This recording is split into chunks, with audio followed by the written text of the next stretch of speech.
큰 은총을 입은 우리 보광주왕교회 성도 여러분, 두려워 말고 힘차게 일어서서 하루를 맞이하시기를 바랍니다. 오늘은 시편 51편 1절로부터 19절까지의 말씀으로 특별히 하나님이 구하시는 상한 심령이라는 제목으로 은혜를 나누려고 합니다.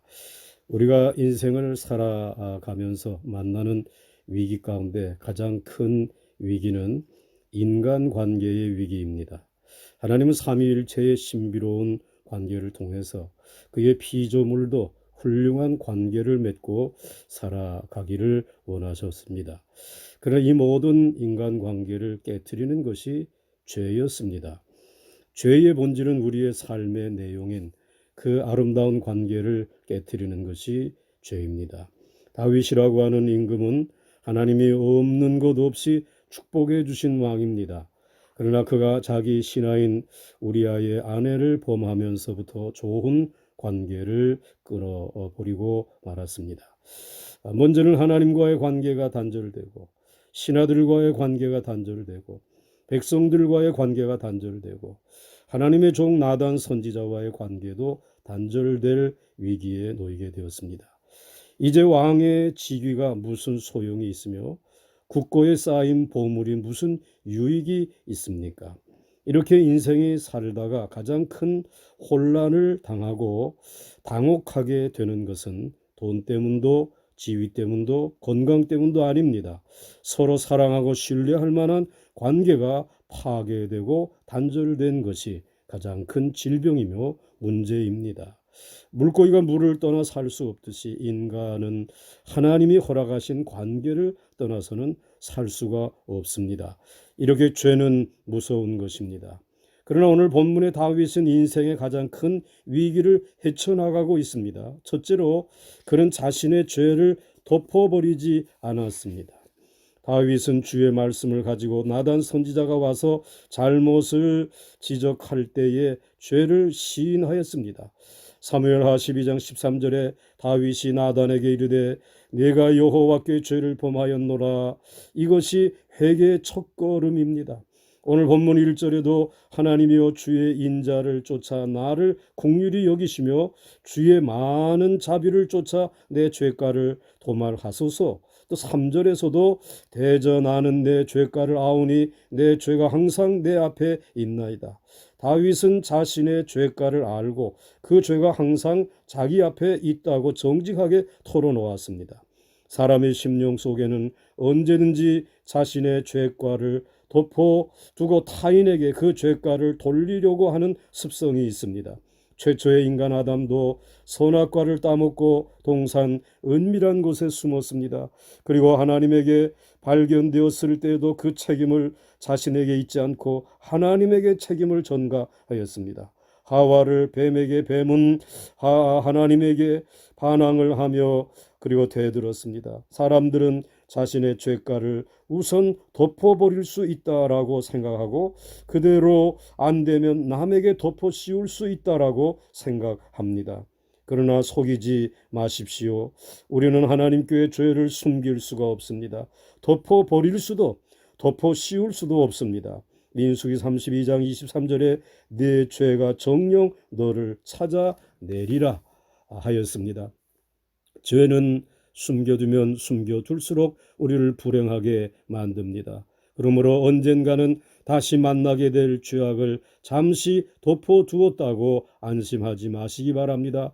다윗과 같이 나는 내 죄가를 아오니 내 죄가 항상 내 앞에 있나이다라고 고백하십시오. 둘째로 다윗은 죄를 짓고 포기하지 않았습니다.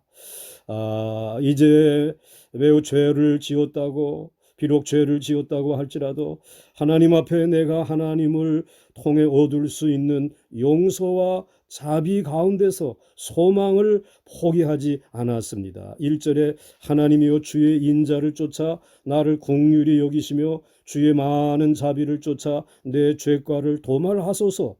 다윗은 비록 죄를 지었지만 숨기지 않고 하나님 앞에 나갔습니다. 그리고 하나님을 부릅니다. 하나님은 자비하셔서 많은 자비를 베풀어 모든 죄가를 도말해 주실 것을 굳게 믿었습니다. 여기서 자비를 베풀다 라고 하는 원어의 본뜻은 신랑 신부가 결혼 생활을 시작할 때에 언약을 맺으면서 사용하는 단어입니다. 아내나 남편이 아무리 죄를 지었다고 할지라도 결혼할 때 맹약한 그 언약에 의해서 서로 용서를 베풀게 되는 것을 말합니다. 그래서 두 사람의 관계가 다시 회복되어지는 것을 말합니다. 다윗은 비록 신부의 예복과 같은 자신의 몸과 마음을 더럽혔지만 하나님은 자신과 혼인을 한 신랑과 같아서 용서와 자비를 베풀어 주실 것을 확실히 믿고 그 하나님의 긍휼과 자비 앞에 나가서 용서를 기다리는 것입니다. 다윗은 결코 하나님의 긍휼과 자비를 포기하지 않았습니다. 이렇게 포기하지 아니하고 기다리며 더 구체적으로 용서를 구했습니다. 7절에 우슬초로 나를 정결케 하소서. 내가 정하리이다. 나를 씻기소서. 내가 눈보다 희리이다. 여기서 우슬초로 나를 씻어 눈보다 희게 해달라고 하는 것은 그 당시 나병 환자들이 저주를 받아 집과 동리에서 쫓겨나가 살다가 그 나병이 나았을 때에 제사장을 찾아가 확인을 받습니다.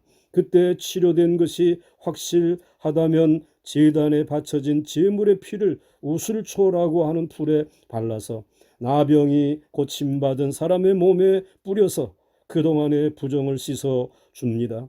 그때에 제사장은 다음과 같이 선언합니다. 이 희생제사로 인하여 너의 부정이 제거되었느니라.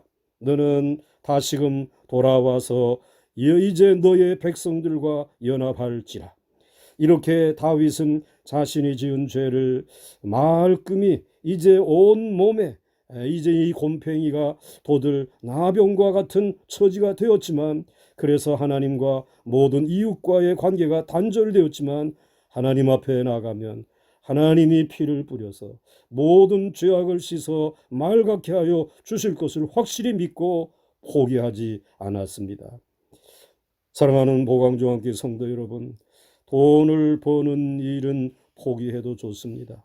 출세하는 일도 조금은 늦어져도 좋습니다. 그러나 우리의 삶의 본질인 관계를 새롭게 하는 일을 위해서 죄악을 용서받는 일은 포기하지 마시고 늦추지 마시기 바랍니다.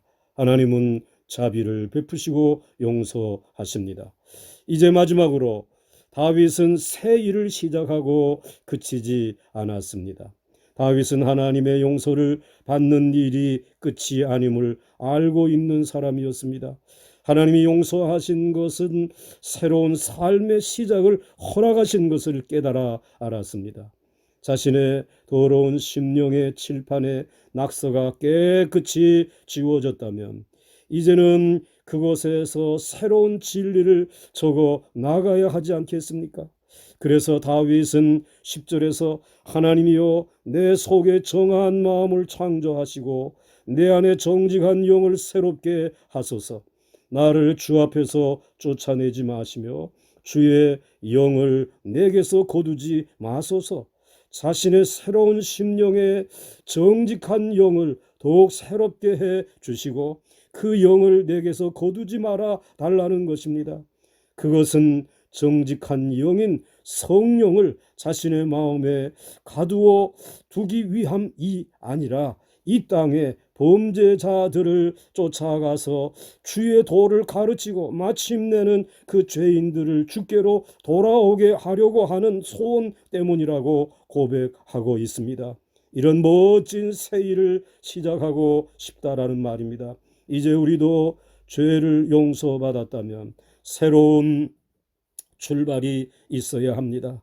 아무리 주 안에서 새로운 옷을 갈아입고 몸과 마음이 깨끗하여졌다고 하더라도 새로워진 삶을 시작하지 않으면 아무런 소용이 없습니다.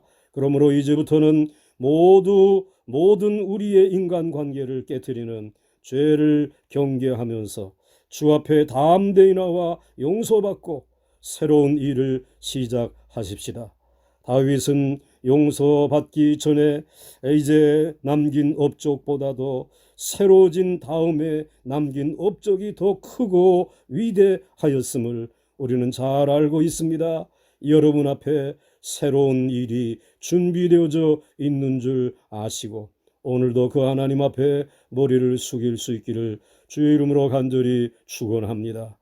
오 주님, 오늘 이 아침에 우리에게 가장 소중한 것은 관계인 것을 알게 하심을 감사합니다. 이 관계를 깨트리는 것은 죄라고 하는 사실도 알게 하여 주심을 감사를 드립니다. 아버지 하나님, 오늘 이 시간 죄로 인하여 깨어진 관계를 주님 앞에 죄를 회개함으로 인하여 하나님과 내 이웃과의 관계가 회복되어지는 아침이 되어지기를 원합니다. 아버지 하나님 앞에 담대히 나아가서 죄를 회개하며 용서를 구할 마음을 주사오니 하늘문을 넓게 여시옵시고 십자가의 보배로운 피를 통하여 우리의 죄를 도말하여 주시옵소서. 이제 새 일을 시작하기를 원합니다. 이전보다 더 멋진 일을 시작하기를 원합니다. 우리의 죄를 용서하시고 우리의 관계를 회복시켜 주신 하나님, 이 코로나19를 다 제거하여 주시고 새로운 날을 주실 줄 믿습니다. 새로운 날에 새로운 일을 위하여 새 영을 부어주시고 새로운 몸을 허락하여 주옵시고 이제 새로운 일들을 감당할 수 있는 새 능력을 우리 모두에게 부어 주시옵소서. 예수님의 이름으로 간절히 기도드려 사옵나이다. 아멘.